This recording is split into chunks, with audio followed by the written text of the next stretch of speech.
nitwa Sheikh Salim Hitimana mufti w'u Rwanda. Mufti turi kuganira n'abihaye Imana bari mu madini n'amatorero ikintu kijyanye na gender hanze mu madini n'amatorero usanga byakunze kuvuga ko wenda mutaracyumva icyo bita uburinganire n'ubwuzuzanye hagati y'umugabo n'umugore. Ubu mu muryango w'Abayisilamu mu Rwanda bihagaze bite?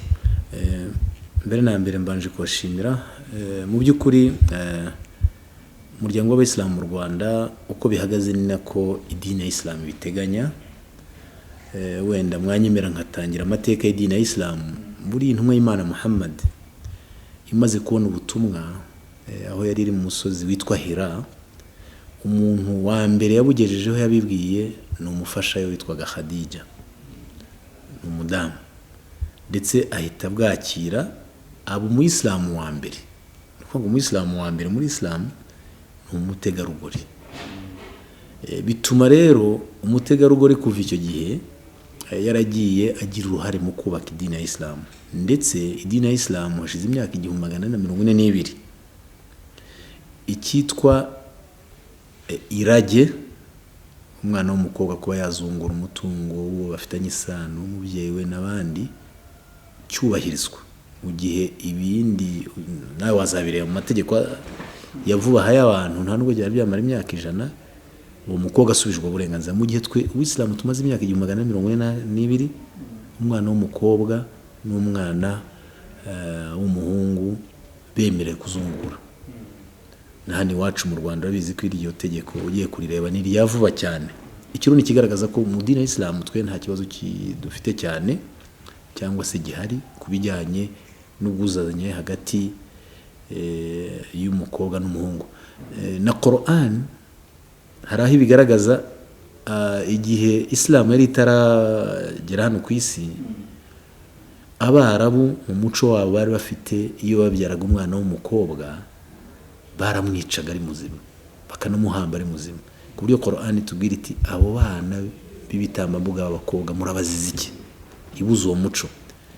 Ndetse urabyibuka buriya na se wa Bikira Mariya, twe tumwita Mariam. Quran itubwira ko igihe yagezwaga inkuru yuko umudamu we n'umufasha we yibarutse umwana w'umukobwa, ntabwo ari we yari yiteguye, yarazi ko azabyara umuhungu. Yacitse intege cyane ndetse ntiyabyishimira. Ibi ni bigaragaza imyumvire ndetse n'imitekerereze abantu muri kiriya gihe bari bafite yo kudaha umukobwa agaciro, ko baravuga ngo umukobwa ntarwanira umuryango niyo ugezweho n'ibibazo, ahubwo nta n'icyo afasha umuryango, ahubwo ajya gufasha hazashaka ibintu nk'ibyo. Hari imyumvire itari myiza, ariko Islam niyo yaje ihagarika uwo muco, ahubwo izana ikinyuranyo cy'ibyo. Ari nacyo gikomeje. Wambaje utiro mu muryango w'Abayisilamu mu Rwanda bihagaze bite? Nuko twebwe ubu no kugeza ku rwego rw'igihugu hari umudamu uri ku rwego, nubwo atari mufti ariko niwe uhagarariye abadamu, afite n'urwego rwa Sheikh, yarize idini kugeza ku rwego nk'urwo nanjye nayizeho, arasobanukiwe ku buryo ahagarariye n'abadamu. Ubwo uhita ubyumva ko kumanuka kugeraho ubuyobozi bwacu butangirira ku musigiti haba harimo urwego ruhagarariye abari n'abategarugori, kugira ngo abo nabo ibitekerezo byabo na gahunda zabo n'ibyo bifusha gufata idini yabo bishobore kubona umurongo minyuramo. Ubwo rero twe icyo kibazo ntabwo tugifite. Ubwo hari igihe kizagera tukumva nka imamu w'umudamu? Imamu w'umudamu byo kubera ko izi gahunda zijyanye n'itegeko ntabwo zibamo icyo twakwita wenda imihindagurikire kubera igihe. Ariko ibyo dukora bijyanye n'amasengesho nuko bikorwa hashingiye ku mategeko y'Uwiteka. Ni amategeko yanditse, ni nk'uko bavuga bati umuntu ubona ibyangombwa agomba kuba yujuje iyi myaka iyi. Ubwo uri munsi yayo ntabwo bavuga ngo bibone imyaka, ariko nubwo nawe wenda rimwe na rimwe babibaha, ariko binyuze ku babyeyi babo, njyemo nabibaha nk'abana bato bakaba passport. Ariko icyo bishaka kuvuga ni iki? Nukuvuga ngo ni amategeko aba yanditse, binatugoye natwe ubwacu kuba twayafataho. Ariko mu bindi bisanzwe, imiyoborere,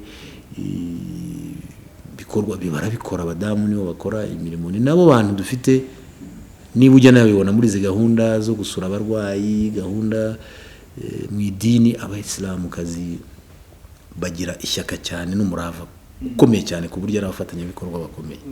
Icyo navugaga muri izi nshingano zitwa z'umuryango w'Abisilamu, muri izi nshingano abadamu barimo cyane kuko nakubwiye ko buri ubuyobozi bwacu buhera ku musigiti.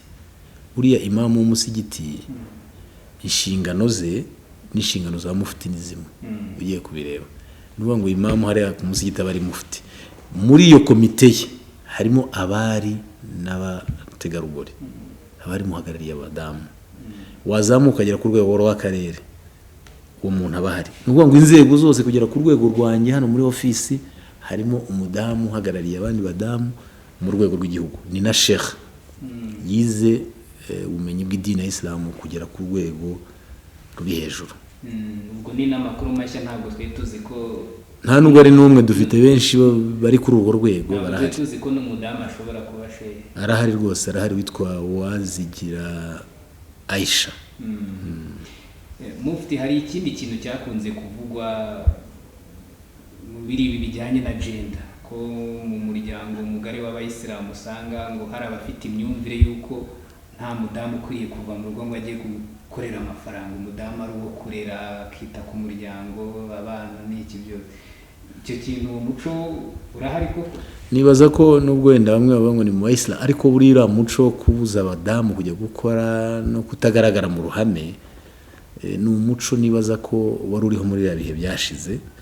Ariko noneho abantu kubera ko wabahaga hari amahirwe yo guheza abandi ikindi gice cy'abantu aribo badamu, bakomeza kubitsimbaraho no kubigenderaho. Ariko twe mu dini ya Islam ntabwo ari byo. Idini ya Islam ntabwo yemera ku umuyisilamukazi cyangwa se umudamu ufite ubushobozi bushobora gufasha abandi, yavura, ashobora kuba ingabo akarinda umutekano w'abandi, ashobora kuba umuyobozi ku rwego runaka. Islam ntabwo ibyemera. Ariko bitavuga ko harimo n'abayisilamu nabo bafite imyumvire nk'iy'abandi, bashobora kuba batari ku mudamu nahera, ariko ntakashaka yabyoroseho imyumvire y'idini. Idini yacu ntabwo ibyemera, kuko tubona twege buri amategeko dushyira mu bikorwa tunubahiriza n'aya agaragara mu gitabo gitagatifu cya Qur'an, ndetse nagaragara mu migenzo n'imvugo z'intumwa yacu Muhammad. Intumwa yacu Muhammad yagendanye n'abadamu bakomeye cyane mu byiciro. Mu bucuruzi yajyanye n'uwitwa Khadija mwene Khuwailid. Ku rugamba, yagiye ku rugamba, hari abadamu benshi cyane bari kumwe n'intumwa y'Imana Muhammad. Ndetse reka nguhe, hari umurongo uboneka muri sura yitwa Ahzab muri Qur'an, igice cy'universe za Qur'an, wamanutse kubera abadamu kuri icyo kintu cy'uburinganire. Hari aya nyinshi za mbere za Qur'ani zajyaga zivuga ngo, wenda reka tuvuge urugero nk'iyo dushingiraho dukora iki gisibo tugiye gusoza ejo, iki cya Ramadhan turangije. Imana iravuga ngo yemwe abemeye Imana, mwategetse gusiba. Ariko iyo mvugo ije ugiye kureba mu rwego rw'ikibonezamvugo cy'icyarabu, ubona ko iri muri masculine, reka tube gutya, cyangwa se mu buryo bubogamira ku gitsina gabo. Noneho umwe mu badamu aza kuyisoma, yabona amategeko menshi, aza kubaza intumwa y'Imana ngo kuki ni ikibazo hategekwa abagabo natwe tukagenderamo. Ubu ni mu byandi tujya tuvuga mu mvugo y'iki gihe, tukagendera mu kigari. Kuki ari abagabo bavuze, kuki atari bo bakora, twebwe natwe tugategereza itegeko ryacu. Nibwo none hasohotse Imana, indi mirongo yamanutse yaje ivuga ngo umugabo umugore. Igenda none izana umugabo n'umugore. Iyo aya naza yigushakira nkayikwereka muri Qur'an irimo. None ikagaragaza ko muri Islam mu myanya yose no mu byiciro byose umugore n'umugabo bashobora kugira gute, bashobora kuba bagira bate, bahangana. Ufite ubushobozi kurenza undi akaba ari we wegukana icyo bahanganira. Muri Islam nta kibazo dufite kuri icyo. Hanyuma rero dusoza wenda kuri iyo ngingo, ni iki musaba abayisilamu n'abayisilamukazi? icyo dusaba abayisilamu sinzi wenda tubasaba byinshi ni mu ruhe ijyanye na gender. icyo dusaba ntihakagire ushobora kuba yakwitwaza wenda imyumvire n'imitekerereze, ahubwo bagaruka ku cyanditswe cyangwa ku byanditswe ariyo Quran ndetse n'amagambo y'intumwa y'Imana twita hadith, bakareba uko intumwa y'Imana yabikoraga, kuko niyo tureberaho, niyo dufatiraho urugero. Hanyuma ntihazagira umuntu n'umwe wibaza ko icyo abagabo bashobora abagore batagishobora. Ibyo ngibyo byamaze kugaragara hano, ntago bikiri kera twaya tubona abagabo aribo biganje ahantu henshi, aribo bashoferi, aribo imirimo y'ubwubatsi aribo bayiganjemo, ariko uyu munsi uragenda ukabona umukobwa w'inkumi ari kugikwa hamwe n'umugabo, cyangwa rimwe na rimwe ahagarariye n'abo bagabo arimo arabaha umurongo w'ibyo bagomba gukora kubera ko yabyiza bifite mu bushobozi.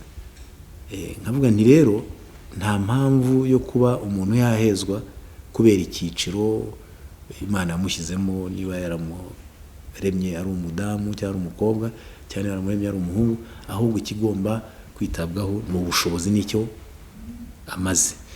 Umudamu ushobora gusanga ari we ukora imirimo yo mu rugo yose hafi 90%, umugabo icyo akora ari ukujya gushaka ihaho gusa, ariko ibijyanye no kurera, gufurira abana, gutunganya gahunda zose ugasanga umudamu nizo ufite 90%. Nibaza ko rero muri iyi ntuzu yirebye ubona n'ikindi mu bijyanye n'ubuzima rusange abadamu bafite umwanya ukomeye cyane, ku buryo usanga hafi ibintu byinshi aribo basabwa gutanga ibisubizo. Bityo rero kuba utabashyira muri gahunda cyangwa ngo ugendane nabo unemere ko mugomba gukorana, ubwawe nawe uba wibangamiye, kandi kwibangamira ntabwo ari byiza, ni ikintu kizirije mu idini.